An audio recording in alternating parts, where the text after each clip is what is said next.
नमस्कार दोस्तों, कैसे आप लोग दोस्तों। स्वागत है आपके यूट्यूब चैनल करंट अफेयर जी हिंदी वाई में सर। दोस्तों जैसे कि आपको पता कि ये पॉलिटिक्स सीरीज चल रही है, तो सीरीज नंबर आज 22 है। इसमें हम लोग पढ़ेंगे एक तरह से जो क्षेत्रीय परिषद है उसके मुख्यालय और भारतीय संविधान में जो एक मुख्य विषय नागरिकता उसके बारे में हम लोग पढ़ेंगे। तो दोस्तों चलिए बिना देर के आज के जो क्लास है उसको स्टार्ट करते हैं। दोस्तों पहला क्वेश्चन आपसे कर कि दक्षिण क्षेत्रीय परिषद का मुख्यालय स्थित है। देखिए इसके पिछली वाली क्लास में हमने उत्तर क्षेत्रीय परिषद का मुख्यालय पड़ा जो आपका नई दिल्ली में है, और मध्य क्षेत्रीय परिषद का मुख्यालय पड़ा जो आपका प्रयागराज में है। अब यहाँ पे 3 और बचे हैं, कुल 5 क्षेत्रीय परिषद है, तो उनके बारे में जो मुख्यालय वो आपसे एग्जाम क्वेश्चन पूछते हैं। और यहाँ पे जो क्षेत्रीय परिषद है इसके गठन का उल्लेख राज्य पुनर्गठन अधिनियम की धारा जो 15 उसमें किया गया है, जो कि आपने पिछली क्लास में पढ़ाई होगा। तो अब चलिए स्टार्ट करते हैं। पहला क्वेश्चन आपसे ये कह रहा है कि दक्षिण क्षेत्रीय परिषद का मुख्यालय स्थित है।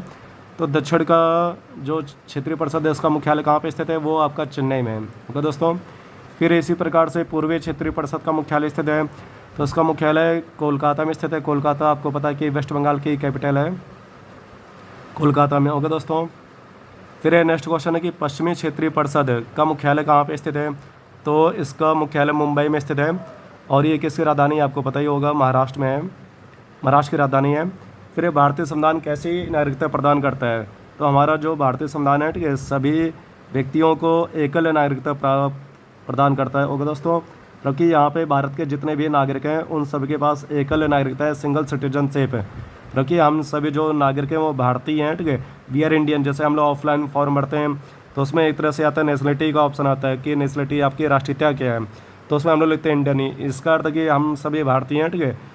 तो अब जैसे देखिए यहाँ पे 31 अक्टूबर 2019 के पहले जम्मू कश्मीर जो राज्य था वहाँ पे दोहरी नागरिकता थी, एक उस राज्य की और एक भारत की। लेकिन अब वहाँ पे भी एकल नागरिकता का प्रावधान कर दिया गया, क्योंकि वो यूटी बन गया है। अमेरिका राज्य में दोहरी नागरिकता का प्रावधान है, एक उस राज्य की होती है। जैसे अलास्का एक राज्य है अमेरिका का, तो अलास्का का ये निवासी कहलाएगा, और जो वहाँ पे देश है अमेरिका, तो अमेरिका का भी अमेरिकन कहलाता है। इस प्रकार से फिर नागरिकता का उल्लेख संविधान के किस भाग और किस अनुच्छेद में किया गया है। तो यहाँ पे हमारा जो सिंगल सिटीजनशिप है इसका उल्लेख कौन से भाग में है, तो भाग 2 में किया गया। और इसके लिए अनुच्छेद कहाँ से कहाँ तक है, तो अनुच्छेद 5 से 11 तक है। ओके दोस्तों, एक बात और कि भारतीय संविधान में जो इंग्लैंड है, ठीक है, इंग्लैंड देश से नागरिकता का विषय लिया गया है। इसका अर्थ है कि इंग्लैंड में भी जो नागरिकता है वो एकल है। ओके दोस्तों, फिर भारतीय नागरिकता किन किन माध्यम से प्राप्त की जा सकती है। तो भारतीय नागरिकता निम्नलिखित प्रकार से प्राप्त की जा सकती है, जैसे कि जन्म से। अगर कोई व्यक्ति अगर भारत के किसी भी क्षेत्र में उत्पन्न होता है या जन्म लेता है तो उसको स्वतः भारतीय नागरिकता मिल जाती है। इसलिए किसी भी प्रकार का एक तरह से सोर्स नहीं लगाना पड़ता है। दूसरा है वंश परंपरा से। ओके दोस्तों, वंश परंपरा से अगर किसी व्यक्ति के माता या पिता में से कोई एक भारतीय नागरिक है तो उसको भी आराम से भारतीय नागरिकता मिल जाएगी। फिर दूसरा पंजीकरण से, अगर ऐसा कोई व्यक्ति जो भारत में कुछ समय से रह रहा है और भारत का नागरिक बनना चाहता है तो जो रजिस्टर है, ठीक है, नागरिकता रजिस्टर है, उसमें अपना पंजीकरण करा सकता है। फिर है दूसरा देशीकरण से। ओके दोस्तों, कुल मिलाकर 5 प्रकार है देशीकरण से। और 5वां है भूमि अर्जन से। अगर भारत किसी देश के कुछ हिस्सों को या उसके संपूर्ण हिस्से को अर्जित कर लेती है, उस पर अधिकार कर लेती है, तो उस देश के जो नागरिक हैं वो स्वतः भारतीय नागरिक बन जाते हैं। तो इन 5 प्रकार से भारतीय नागरिकता प्राप्त की जा सकती है। ओके दोस्तों, फिर आपसे क्वेश्चन ये कर, यदि भारत किसी दूसरे देश की भूमि अर्जित कर ले तो क्या प्रभाव पड़ेगा। तो उस देश के जितने भी नागरिक होंगे, ठीक है, वो सभी भारतीय हो जाएंगे। उस देश के सभी नागरिक वो क्या हो जाएंगे, भारतीय हो जाएंगे। इसका अर्थ है कि उनको स्वतः भारत की नागरिकता प्राप्त हो जाएगी। इसके लिए उन्हें कुछ करना नहीं पड़ेगा, ठीक है। उस देश के सभी नागरिक क्या हो जाएंगे, वो भारतीय हो जाएंगे, मतलब कि इंडियन बन जाएंगे, और भारत की नागरिकता उनको प्राप्त हो जाएगी। नेक्स्ट आगे बढ़ते हैं, दूसरा क्वेश्चन देखते हैं। फिर 31 अक्टूबर 2019 तक किस राज्य में दोहरी नागरिकता का प्रावधान किया गया था। तो ये राज्य था जम्मू कश्मीर। जैसे कि अभी मैंने आपको ऊपर बताया कि जम्मू कश्मीर जब राज्य था तो यहाँ पे दोहरी नागरिकता थी। एक बताओ कि यहाँ पे कुछ अलग ही प्रकार का संविधान था, और इसके लिए ठीक है विशेष अधिकार दिए गए थे अनुच्छेद 370 में। ओके दोस्तों, तो यहाँ पे दोहरी नागरिकता थी। इस विधानसभा का कार्यकाल 6 वर्ष था। यहाँ का एक अपना अलग संविधान था, अपना झंडा था, ठीक है, ऐसा। लेकिन ये अभी ये सब चीज़ें हटा दी गई हैं। ओके दोस्तों, फिर कितने वर्षों तक लगातार भारत से बाहर रहने पर भारतीय नागरिकता समाप्त हो जाएगी। इसमें क्वेश्चन ये कह रहा है कि अगर कोई भारतीय नागरिक है और लगातार भारत से कितने वर्षों तक बाहर रहता है तो उसकी जो मतलब कि भारतीय नागरिकता वो समाप्त हो जाएगी। तो लगातार 7 वर्षों तक अगर कोई भारतीय नागरिक लगातार 7 वर्षों तक भारत से बाहर है तो उसकी नागरिकता स्वतः समाप्त हो जाएगी। ओके दोस्तों, फिर नेक्स्ट आगे बढ़ते हैं। फिर यदि कोई भारतीय नागरिक युद्धकाल में शत्रु की सहायता करे तो उसकी नागरिकता पर क्या प्रभाव पड़ेगा? तो उसकी नागरिकता क्या होगी? वो समाप्त हो जाएगी। अगर कोई जैसे कि कोई देश है, ठीक है, और उसने भारत पे अटैक कर दिया, आक्रमण कर दिया, तो और अगर कोई व्यक्ति है जो दुश्मन देश की सहायता करता है तो अगर मतलब कि सीबीआई या जो खुफिया एजेंसी अगर उसको पता चल गया कि ये व्यक्ति दुश्मन देश की सहायता कर रहा है तो उसकी नागरिकता समाप्त हो जाएगी और उसके ऊपर कार्रवाई भी हो सकती है। फिर 21 अनुच्छेद के अंतर्गत यदि कोई व्यक्ति स्वेच्छा से विदेशी देश की नागरिकता ले ले तो उसकी भारतीय नागरिकता स्वतः समाप्त हो जाएगी, ऐसा कहा गया है। जैसे मान लीजिए कि अगर हमने किसी दूसरे देश की नागरिकता ले ली, इंग्लैंड की ले ली, तो हमारे जो भारतीय नागरिकता है वो समाप्त हो जाएगी, ठीक है। ऐसा कौन सा अनुच्छेद में कहा गया है?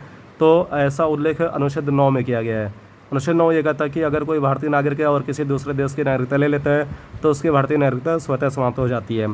फिर अनुच्छेद 11 के अंतर्गत नागरिकता के संबंध में विधि बनाने की शक्ति किसे प्रदान की गई है?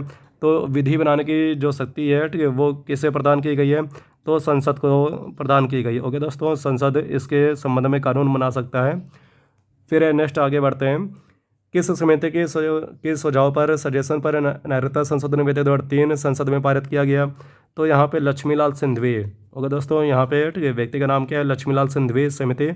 तो इन्हीं समिति के सिफारिश पर दोहरी नागरिकता का प्रावधान किया गया है। और देखिए, जो दोहरी नागरिकता है, ठीक है, वो उसको हम लोग एक तरह से NRI भी कहते हैं, NRI भी कहते हैं, या ओवरसीज इंडियन भी कहते हैं, जो एक तरह से समुद्र के उस पार रहते हैं, उनको दोहरी नागरिकता का प्रावधान किया गया है। फिर यदि कोई भारतीय स्त्री किसी विदेशी पुरुष से विवाह कर ले तो उसकी नागरिकता पर क्या प्रभाव पड़ेगा? तो अगर कोई भारतीय स्त्री और किसी विदेशी पुरुष से विवाह कर लेती तो उसकी जो नागरिकता वो क्या होगी? वो समाप्त हो जाएगी। ओके दोस्तों, उसकी नागरिकता क्या होगी? वो समाप्त हो जाएगी। नेक्स्ट आगे बढ़ते हैं। कोई भारतीय नागरिक भारत का नागरिक कब से माना जाता है? तो जन्म से माना जाता है। अगर जैसे कि अगर कोई व्यक्ति है, ठीक है, भारत के किसी क्षेत्र में उत्पन्न होता है, ठीक है, और उसके माता पिता भारतीय हैं तो वो व्यक्ति, ठीक है, जन्म से ही भारतीय नागरिक माना जाएगा। फिर यदि कोई विदेशी महिला किसी भारतीय पुरुष से विवाह कर ले या करने वाली हो तो उसकी नागरिकता पर क्या प्रभाव पड़ेगा? तो उस महिला को स्वतः भारतीय नागरिकता मिल जाएगी। ओके दोस्तों, तो यहाँ पे एक तरह से ऊपर क्वेश्चन ये था कि अगर कोई भारतीय स्त्री किसी विदेशी पुरुष से शादी कर ले तो उसकी नागरिकता समाप्त हो जाएगी। लेकिन यहाँ पे क्वेश्चन अब ये कह रहा है कि अगर कोई विदेशी महिला, जैसे कि अगर कोई विदेशी महिला कनाडा की है और किसी भारतीय पुरुष से, जैसे कि राहुल नाम का कोई लड़का है, उससे शादी कर देती है तो उस कैनेडियन जो, ठीक है, वुमेन है, उसको भारतीय नागरिकता स्वतः मिल जाएगी। तो उस महिला को, ठीक है, जो नागरिकता है इंडियन सिटीजनशिप वह स्वतः मिल जाएगी। उसके लिए कोई, ठीक है, एक तरह से प्रावधान नहीं करना पड़ेगा, स्वतः मिल जाएगी। ओके दोस्तों, नेक्स्ट आगे बढ़ते हैं। दूसरा क्वेश्चन है, देखते हैं उसको आगे। यहाँ पे हम लोग जो भी क्वेश्चन पढ़ रहे हैं ये सभी टॉप के क्वेश्चन हैं, ये सभी आपके एग्जाम में आते हैं।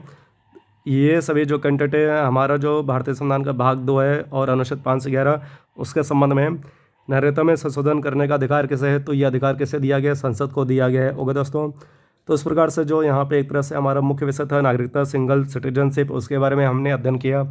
आई होप हमारा ये जो क्लास है उसको आपने पसंद किया होगा। वीडियो अगर अच्छे लगे तो अपने दोस्तों में शेयर करिए अधिक से अधिक, और चैनल को सब्सक्राइब कराते रहिए और इसको लाइक करते रहिएगा। ओके दोस्तों, जय हिंद।